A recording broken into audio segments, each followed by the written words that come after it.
what I'll describe today is the massive amount of evidence that we've amassed on studying the simple question, are guns perilous or protective?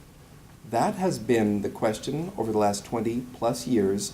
Now we have a lot of evidence suggesting they're perilous. I'll give it away. And I'll describe that evidence to you and then talk about the relation of that evidence to policy and think about what we should do moving forward. And I'll describe now, kind of think of concentric circles.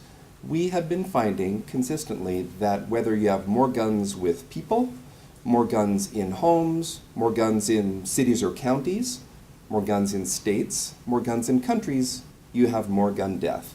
We're going to zip through and look at some of those studies you can see, so you can see where some of that evidence comes from. And Dr. Richmond referred to the first one here with colleagues, including Charlie Brandis, who's now at Columbia. That first one, punchline, adults in possession with a gun were 4.5 times more likely to be shot in an assault than adults not in possession of a gun. A lot of evidence, in fact, enough evidence that a meta-analysis could be conducted. That's an analysis of the results of other studies. On the top, what you see is 16 studies, bottom line. People with a gun in the home were 5 times more likely than others to die by gun homicide. Also, people with a gun in the home were 3 times more likely to die by gun suicide. People with a gun, more at risk. People with a gun in the home, more at risk. Keep going outward. Look at the bottom. United States firearm homicide rates across counties going from the most rural to the most urban. And so pretty steady, my hand's not steady, but that line's pretty steady.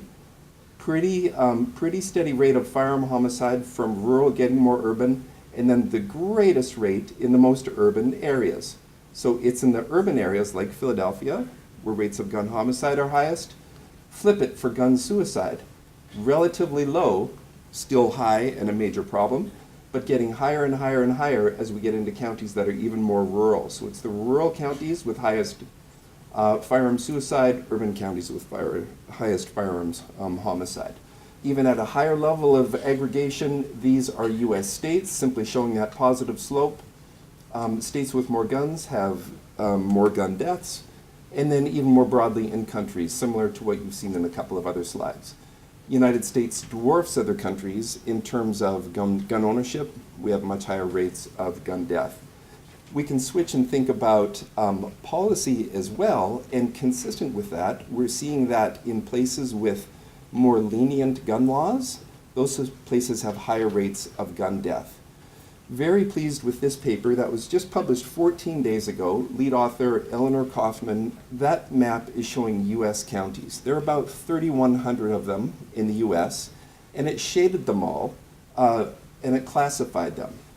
Bottom right side of Texas over here in the east, each of these counties is dark red, meaning it is in a state with very lenient gun laws, and its neighbors states have very lenient gun laws. There was a strong dose-response relationship here, finding that states with strong gun laws had lower rates of firearm homicide and suicide than states with less regulation. Also, look at the effect of neighbors. Counties in states with less restrictive firearm laws had relatively lower rates of firearm homicide when they bordered states with strict gun laws. All right, so location sure matters.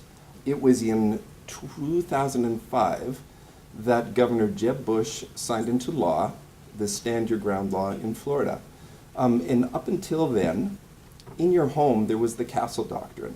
If you felt threatened in your home, you could use lethal force and not be prosecuted for that. Creating the Stand Your Ground law extended that no duty to retreat clause. You don't have to retreat. You can stand your ground. Extended it outside the home. Like the last bullet, you can even protect your property, like your car over there, with lethal force if it's threatened. All right, so we tested the hypothesis that this might have something to do with the rate of shootings in Florida. And you know, shootings, well, there are conflicting theories. Maybe this would refer would-be criminals. On the other hand, maybe it'll increase injuries and fatalities. Also conflicting evidence, but none of it was strong from a scientific standpoint. And you all know about this in part because of the tragic shooting of Trayvon Martin. So, also by our injury center, we conducted this study, also published in JAMA Internal Medicine. And look at what we found. Using data from Florida, monthly counts for about 15 years, these are gun homicides in yellow in Florida, monthly, and at the time Stand Your Ground was introduced, big jump, and it stayed up. That is a 32% abrupt and sustained increase in firearm homicide rate when the law was enacted. Could that be an anomaly? Could something have been happening in general in the US? These are threats to the validity of that conclusion. Well, we did have comparison states, no jump. This is actually strong evidence that Stand Your Ground led to more deaths. And we thought, maybe this study can have an impact on policy. We hoped that it would be picked up in Florida. In fact, we sent the findings to Florida, where at the time, the timing was perfect. Florida poised to strengthen Stand Your Ground defense. Florida was poised to strengthen the defense, actually, to make it harder for someone using Stand Your Ground in self-defense to be prosecuted or to be found that that wasn't legitimate.